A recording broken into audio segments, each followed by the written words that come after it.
right, now I just want to run through this really quick with everybody.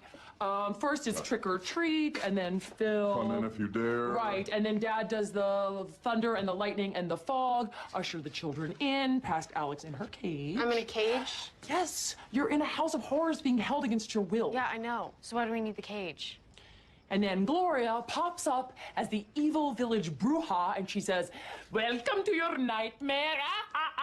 And then Cam and Haley do their thing. Kids get their candy. They are ushered out. They think it's all over, but it's not, because out on the porch, the scarecrow pops to life.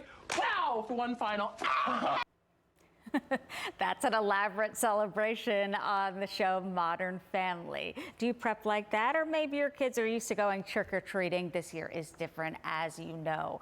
Plans have had to be scrapped because of the pandemic. The CDC is promoting alternative activities to have a safe Halloween. Psychiatrist Dr. Angela Arnold is with me.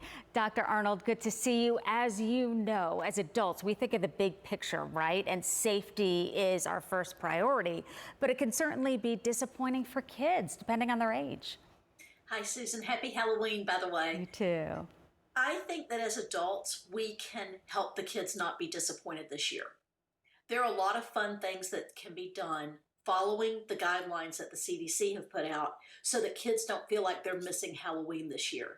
I think the one important thing that everyone does need to remember today and tonight as they're celebrating is that we know that the COVID virus spreads in large gatherings, particularly in large gatherings of people who haven't been around each other, of strangers, and it spreads more indoors than outdoors. So I think it's important to limit your indoor activity, have indoor and outdoor activity. Don't ask a bunch of strangers over that you don't know where they've been. Yeah, it sounds like common sense, but it's not a good idea. And Dr. Arnold, when the CDC comes out with guidelines, what does that mean, you being a physician, that they're saying, look, don't do this, it's not worth the risk? Well, it's a guideline, Susan, and their guidelines are on the computer. They're so easy to find, and I feel like they're very reasonable.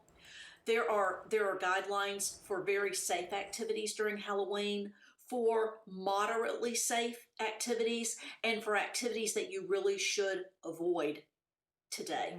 And I believe it's also a good idea to ask, if you're going to have people over, you should have some COVID guidelines in place for them. And this year we have to be very upfront with people. If you've been somewhere and you've been exposed to someone whose friend was exposed to COVID, then they really shouldn't come to your house this year. And that's okay.